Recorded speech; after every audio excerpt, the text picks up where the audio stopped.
আসসালামু আলাইকুম গাইস। আমার দেখায় সবচেয়ে কষ্টের একটা ভিডিও এটা। এই ভিডিওটা দেখে আমি ২ দিন পর্যন্ত কান্না করেছি। ভিডিওটা এত কষ্ট লেগেছে।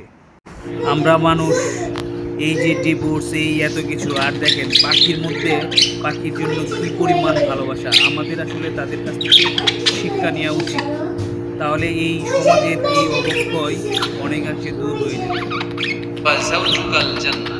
আল্লাহ বললেন, আদম তুমি আর তোমার জোড়া বা তোমার স্ত্রী দুজনে মিলে জান্নাতে থাকবে। তাহলে ওনারা ছিলেন স্বামী আর স্ত্রী, ঠিক কিনা? তাহলে এই দাম্পত্য সম্পর্কটা এটা জান্নাতি সম্পর্ক। কি সম্পর্ক? উত্তর দিতে হবে দৌলতপুরের ভাইরা। রাগ করছেন আমার সাথে? শীত লাগতেছে? উত্তর দেওয়া যাবে আওয়াজ করে, আওয়াজ করে উত্তর দেবে। মুখে তালা মেরে বসে থাকা যাবে। তাহলে পৃথিবীর প্রথম স্বামীর নাম কি? আদম আলাইহিস সালাম। পৃথিবীর প্রথম স্ত্রী হাওয়া আলাইহিস সালাম। এই দাম্পত্য সম্পর্কটা বড় মধুর, বড় গভীর, বড্ড ভালোবাসা, ঠিক কিনা?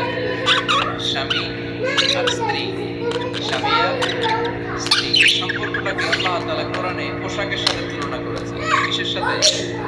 পোশাক। আরবিতে বলে লিবাস। আরবিতে কি বলে? লিবাস। আল্লাহ বলেছেন, ও নারীরা তোমরা পুরুষদেরকে পোশাক, আর ও পুরুষরা তোমরা নারীদেরকে পোশাক। পড়েন সুবহানাল্লাহ। পোশাকের বেসিকলি তিনটা কাজ। কয়টা? তিন কথা বলেন। আরো জোরে বলেন, কয়টা? এখন আওয়াজ আওয়াজ করে উত্তর দিবেন। চিল্লায় বলেন, পোশাকের কাজ কয়টা?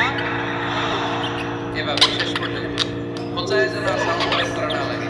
সব প্রণোদিত ক্লাসের মতো তিনটা কাজ। এক নম্বর কাজ হচ্ছে পোশাক ইজ্জতের লজ্জাস্থান থেকে রাখে, ঠিক কিনা?